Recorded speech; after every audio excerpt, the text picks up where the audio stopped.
institutions from classroom learning to global impact. Engineering education aligned with the global goals.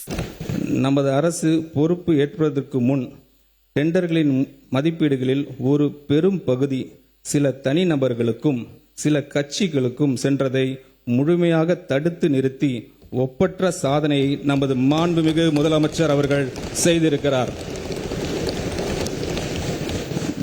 மேலும் பல அடுக்கு மற்றும் உயரமான அடுக்குமாடி குடியிருப்புகளை கட்டுவதற்கான திட்ட அனுமதியை பெற அரசிடம் வர வேண்டும் என்ற நிலையை நமது மாண்புமிகு முதலமைச்சர் மாற்றியுள்ளார்.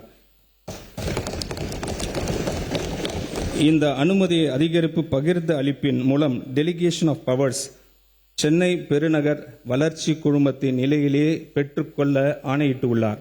இதன் மூலம் திட்ட அனுமதியை பெறுவதற்கு நிலவி வந்த ஊழலை முற்றிலும் அகற்றியுள்ளார்.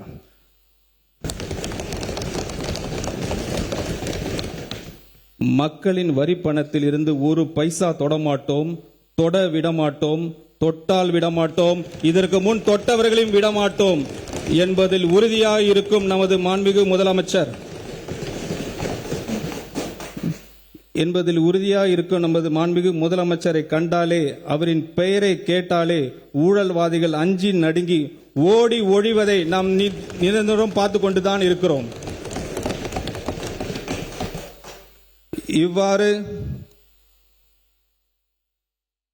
இவ்வாறு பொது டெண்டர்ஸ் மற்றும் திட்ட அனுமதிகளில் நேர்மையான மற்றும் வெளிப்படைத்தன்மை உடைய நிர்வாகத்தின் மூலம் பல்வேறு சீர்திருத்தங்களை கொண்டு வந்துள்ள நமது அரசு நிதி ஆதாரங்கள் பெருக்குவதற்கான முன்முயற்சிகளும் எடுத்து வருகிறது. இவற்றின் ஒரு பகுதியாக மதுபான உற்பத்தி ஆலைகளுக்கான கூடுதல் சிறப்பு கட்டணத்தை அரசு அண்மையில் விதித்துள்ளது.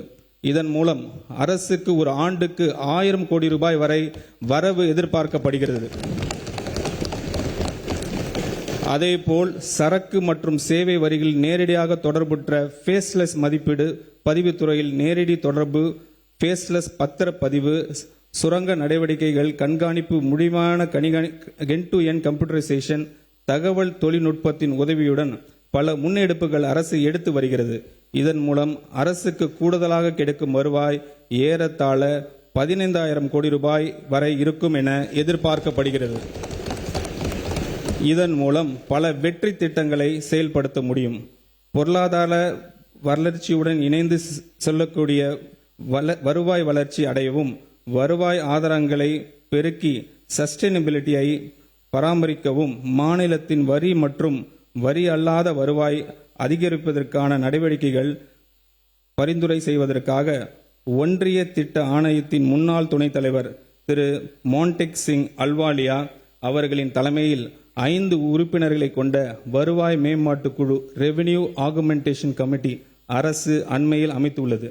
இதன் மூலம் மாநிலத்தின் நிதி சுயேட்சை பலப்படுத்தி அதன் சமூக பொருளாதார வளர்ச்சியை கடமைகளை நிறைவேற்ற தேவையான நிதி ஆதாரங்களை உருவாக்குவதே அரசின் நோக்கமாகும்.